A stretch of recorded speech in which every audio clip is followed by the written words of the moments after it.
when you had Jay Fiedler, you had a strong running game, and you were able to at least get to the playoffs. And it shows that if you have that kind of balance, it almost doesn't matter who you have at quarterback, you'll win some games. Now, if you're able to find that quarterback, that'll be great, but you can't force it. You take the quarterback that falls to you, that you like, but you don't go crazy and overtrade. Here's the other thing that I hear all the time from fans on Twitter, on Facebook, on the show, on YouTube, everywhere, on the accidentlawfirm.com text line. Oh, let's trade 2, 3, 4 first round. One guy yesterday, let's trade all our first rounders for Joe Burrow. I mean, you guys realize that at number 1, number 2 in the draft, it's Tim Couch, right? It's Baker Mayfield. It's Jamarcus Russell. It's Ryan Leaf. Like, there's a lot of really, really terrible players that get taken at the top of the draft at the quarterback spot. Joey Harrington was supposed to be somebody's, going to bail you out. And it didn't happen. I don't know where we've gone from understanding the amount of risk that you take at quarterback, because you're going to fail more often than not. There's no 50-50. It's way worse than 50-50. It might be 80-20. Okay? But I love how people are willing to give up all their draft capital. Because, okay, think about this. Let's have some fun with this. If you trade away all of your picks in the first round, and then you draft a quarterback, and the quarterback sucks, and now you sit there going, wait a minute, we traded away 3 first-round picks, and now our quarterback is terrible, and we've got nothing to show for it. Meanwhile, let's just say at 5 you took Tristan Wirfs, so you got your left tackle. Let's just say at 18, let me pick something that, Epinesa. Okay, you get a defensive end at 18. Guy that's going to be really good against the run. I think he's going to be a decent pass rusher. A 6, 7, 8 sack guy. I don't think he's going to be the 10, 12, 14 sack guy. I don't. I think Epinesa is going to be a monster against the run, hold the edge, and then get some sacks for you. But okay, you got Wirfs at tackle, you got Epinesa at end, and now you're picking, let's say, 26, right? 27. And I want to get Austin Jackson out of Southern California. Okay, I get the 5th tackle off the board. So now I've got my left tackle, my right tackle, and I got a defensive end. Now you ended up picking, let's just say, Tua.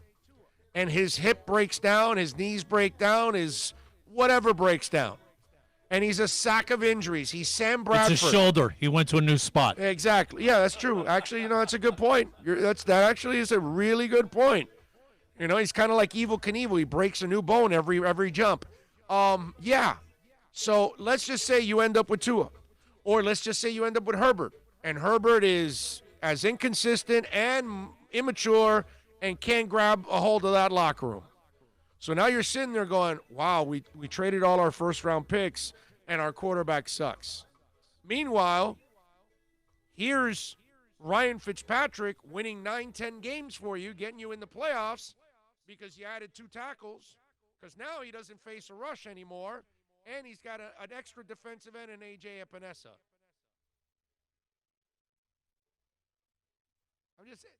You have to think about these things. Even Josh Rosen might play better if you had 2 tackles.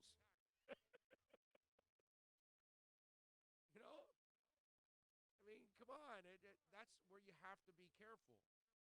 Because in the scenario that I painted for you, you solved 2 tackles and a defensive end spot. That's where you got to be careful with all of this. You can't go crazy. Oh, we're going to trade everything. Well, man, I don't know where we've gone from Joe Burrow's the number 1 pick to Joe Burrow's a can't-miss player. not sure about that one. I don't know that we should be thinking like that. He's a one-year wonder. Baker Mayfield was a one-year wonder, basically. And Trubisky. Another one-year wonder. And how's that all worked out? Horribly. It goes on all over the place. Detroit drafted a kid out of Houston. What was his name? Andre Ware. Again, they thought he was going to be the answer too. I mean, you remember Joey Harrington? Yeah, I already mentioned Joey Harrington. But that's what I'm saying. It's just it goes on and on and on. Anyway, this Castnet solution is the best, right? Yes. 4 or 5. Somebody's got to. I think that's what Greer's doing. That's why he got all these picks, because he'd rather do it this way, load up the team. I don't think he wants to trade all of it away for one guy. That would be asinine. And here's the other thing. Look at all these quarterbacks that have become available. You might end up getting a guy like that down the line that becomes available. Let's see. Defense, power running game, and O-line. I miss Ricky. That's what King Short says. What's up, Big O? He coming for that ECF, Eastern Conference Finals. That would be nice, art of the sport. I would like that. Don't think it'll happen, but I would like that. Mike Monaco from the Bronx says, what? I don't know what the hell that is, dude. Richard Casillas is chiming in with a good morning. Primo Fins, what about Jalen Hurts? He would be good to build. Primo, I'm not a Jalen Hurts guy. I think he's a gimmick guy. I don't think he's a real quarterback in this league. I think he's a backup for a Russell Wilson, a backup for a Lamar Jackson, a backup for Kyler Murray or something like that. That's all I think he is. I don't think he's. Maybe he turns out to be that guy, Primo, and you're right, and I'm dead ass wrong. But I'm not that guy. I'm not the Jalen Hurts guy. I just don't buy him. Great point. Oh, you were spot on. Tannehill not being the guy. I always remember all the blind ass fans arguing with you about that.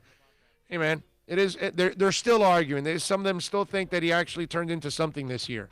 There are still people falling for the banana in the tailpipe named Ryan Tannehill.